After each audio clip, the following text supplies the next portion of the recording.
Tema renungan firman Tuhan untuk renungan hari ini adalah kepatuhan total, bukan metode yang menghasilkan mukjizat. Ayat Alkitab yang kita baca sesuai bacaan Sabda Bina Umat GPIB hari ini adalah dari 2 Raja-Raja 5, ayat 10 sampai ayat 14, yang berbunyi sebagai berikut. Elisa menyuruh orang mengatakan kepadanya, "Pergi, dan mandilah 7 kali di sungai Yordan. Tubuhmu akan pulih kembali, dan engkau menjadi tahir." Tetapi Naaman marah, lalu pergi sambil berkata, "Sungguh, kukira ia pasti keluar menemuiku, dan berdiri menyebut nama Tuhan, Allahnya, lalu menggerak-gerakkan tangannya di atas bagian yang sakit, dan menyembuhkan penyakit kulit itu. Bukankah Abana dan Parpar, sungai-sungai Damsyik, lebih baik dari segala sungai di Israel? Bukankah aku dapat mandi di sana dan menjadi tahir?" Lalu ia berbalik dan pergi dengan geram. Tetapi pegawai-pegawainya datang mendekat serta berkata kepadanya, "Bapa, seandainya nabi itu menyuruhmu melakukan hal yang sukar, bukankah engkau akan melakukannya? Apalagi ia hanya berkata kepadamu, 'Mandilah dan engkau akan menjadi tahir.'" Lalu ia turun membenamkan dirinya 7 kali dalam sungai Yordan, sesuai dengan perkataan abdi Allah itu. Tubuhnya pun pulih kembali seperti tubuh seorang anak kecil dan ia menjadi tahir. Demikian pembacaan Alkitab. Haleluya! Saudara-saudari buah hati Allah, hari ini kita akan merenungkan satu bagian dari Alkitab, yaitu dari 2 Raja-Raja 5, ayat 10 sampai ayat 14, tentang satu hal yang seringkali menjadi penghalang utama antara kita dan mujizat Tuhan, yaitu kita ingin mujizatnya, tapi dengan cara kita. Kita ingin jawaban doa, tapi dengan metode yang kita anggap masuk akal dan layak.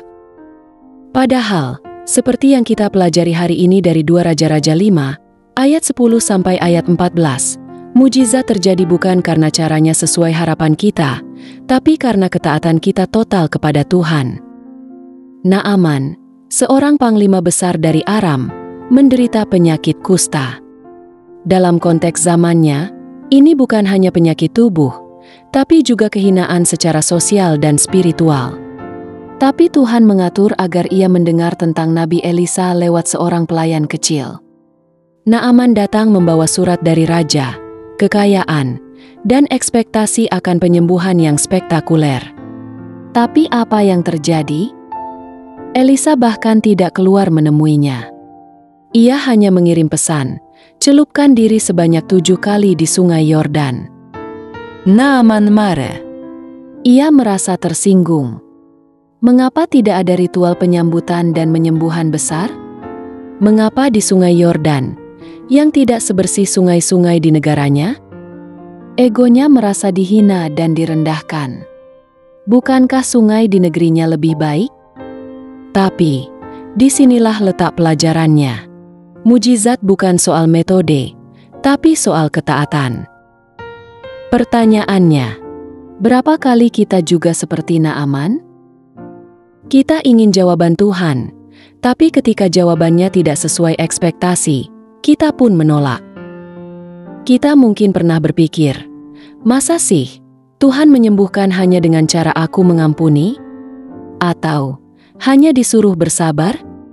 Atau disuruh setia melayani suami yang selingkuh?" Kita lebih suka metode atau cara yang besar, yang cepat, yang terlihat spektakuler. Tapi justru Tuhan bekerja lewat ketaatan kita pada hal-hal yang sederhana. Naaman akhirnya taat, setelah dinasihati oleh pegawainya. Dan saat ia membenamkan diri yang ke-7 kali di sungai Yordan, bukan yang ke-6, mujizat itu terjadi. Kulitnya pulih dan halus seperti kulit anak kecil. Mujizat terjadi saat ketaatan total dilakukan, bukan sebelumnya. Bukan karena sungainya, bukan karena banyaknya air atau jumlah celupan, tapi karena ia taat secara total. Saudaraku, Tuhan sering berbicara dan memberi jalan keluar, tapi tidak selalu dengan cara yang kita harapkan. Apakah kita cukup rendah hati untuk taat secara total? Kita hidup di zaman di mana logika sering mengalahkan iman. Kita mau taat jika masuk akal. Kita ingin mujizat, tapi tidak mau repot. Kita minta Tuhan pulihkan keluarga, tapi tidak mau mengampuni. Kita minta Tuhan bukakan pintu berkat, tapi tidak mau keluar dari zona nyaman. Mujizat Tuhan bukan datang karena strategi kita, tapi karena ketaatan kita. Apa yang Tuhan ingin kita lakukan, namun sering kita abaikan? Kita pernah membaca bahwa iman tanpa tindakan adalah mati. Tapi, tindakan tanpa ketaatan juga tidak menghasilkan apa-apa. Kita bisa aktif dalam gereja, tapi kalau tidak benar-benar taat pada instruksi Tuhan yang spesifik, hasilnya tetap nihil. Tuhan mencari hati yang mau tunduk, bukan hanya tubuh yang sibuk. Mari kita ambil waktu untuk mengakui bahwa seringkali kita menolak ketaatan karena merasa lebih tahu. Kita suka menyaring atau memilih-milih perintah Tuhan. Yang cocok kita taati, yang tidak cocok kita abaikan. Hari ini, mari kita merendahkan hati dan berkata, Tuhan, aku mengakui akan egoku. Aku sering menolak perintah-Mu, hanya karena aku tidak setuju dengan caranya. Aku menyesal sudah mencoba mengatur cara kerja-Mu. Hari ini aku menyerah. Aku mau taat total, walau sederhana, walau tidak masuk akal. Mari ucapkan mantra keimanan ini. Aku percaya, ketaatan total lebih berharga daripada pengertian manusiawi. Aku akan berjalan dalam iman, bukan dalam ekspektasi. Mujizat atasku datang ketika aku taat tanpa syarat. Aku tidak akan mengatur Tuhan. Aku akan mengikutinya sepenuhnya. Mulai hari ini, aku siap menenggelamkan diriku dalam sungai ketaatan, sampai mujizat Tuhan menjadi nyata. Mari kita akhiri dengan doa dengan menyanyikannya.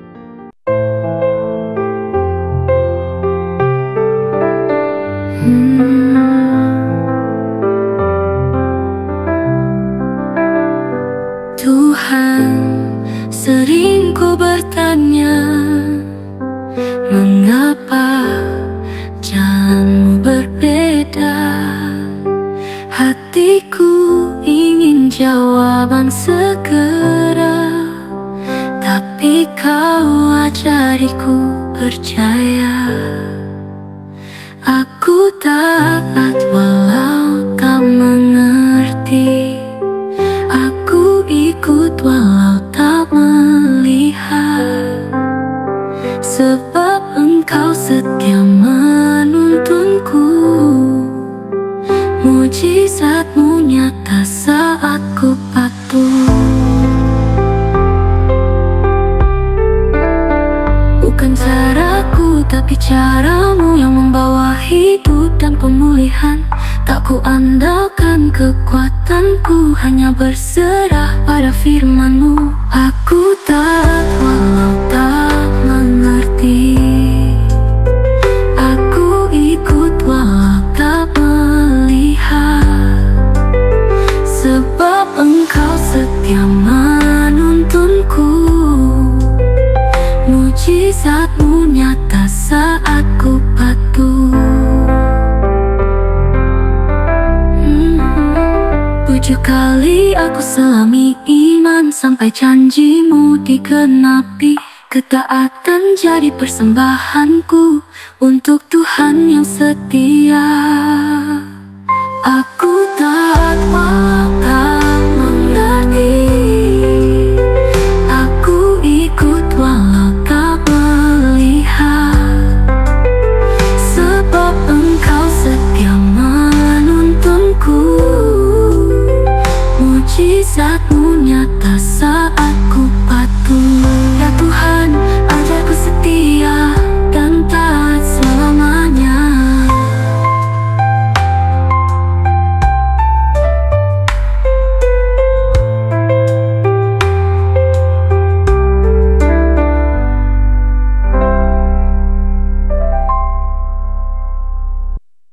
Ya Tuhan, ajarku setia dan taat selamanya.